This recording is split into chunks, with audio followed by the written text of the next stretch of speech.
Alright guys, it's time to review Dragon Ball Super episode 32, and I have to say personally, I really enjoyed this episode. So it basically begins with Dende and Mr. Popo playing tennis, but that's just a really minute point. Then it shifts to Goku and Vegeta training in the Hyperbolic Time Chamber, and it is actually really cool to get to see the two of them spar for the first time since the original Majin Buu sparring match back in the Z era. So once they get done with the sparring session, Goku says, "Man, the more time we're in here, the more I realize I gotta train." Vegeta says, "I do too." But apparently Vegeta has gotten stronger, which we can assume Goku has over the 3-year period as well. Because remember guys, in the Hyperbolic Time Chamber, each day equals a year. So Goku and Vegeta have spent a total of 3 years in the Chamber's time period, but only 3 days in the outside world's time period. And then Goku and Vegeta get talking about Monaka, and basically how it would be cool to fight him, but Vegeta says he's on our team for right now, so we can't worry about that.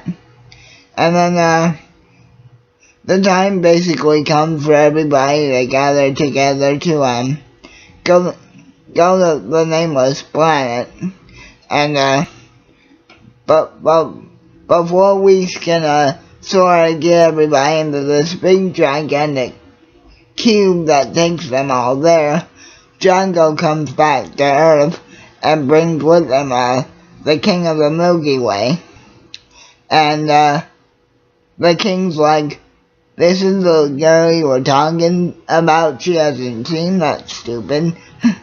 And then Goku and Vegeta finally show up via instant transmission, but because of the amount of time that they've been away, that they've actually grown beards, and not to mention the fact that they could use a bath or two.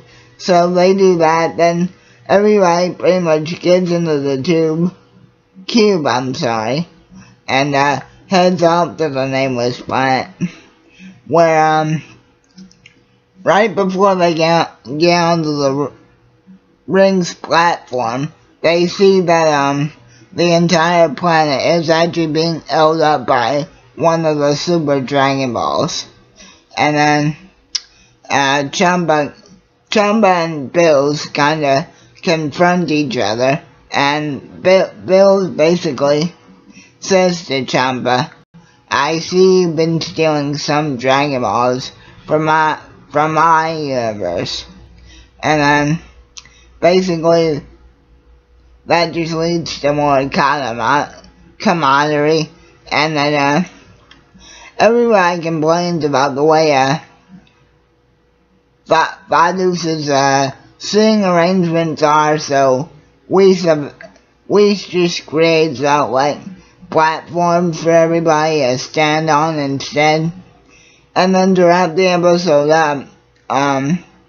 Kagi, the Saiyan from Universe 6, basically informs Goku and Vegeta about the roles of the Saiyans on in Universe 6, and the fact that they're supposed to be the good guys, not bad. And then obviously Vegeta asks, "I'd like to see it sometime." But one thing that they did really interesting here is that instead of having Buu just fail the test because he didn't know any answers, they had him fail the test because he ate too much candy and fell asleep. So he was just automatically eliminated because of that, and it is for that reason that Monaka goes last, just to fill in the gap. And then Goku and Bartamo get selected to be in the first match, and that's the end of the episode. So yeah, guys, overall, pretty good episode. I actually loved it.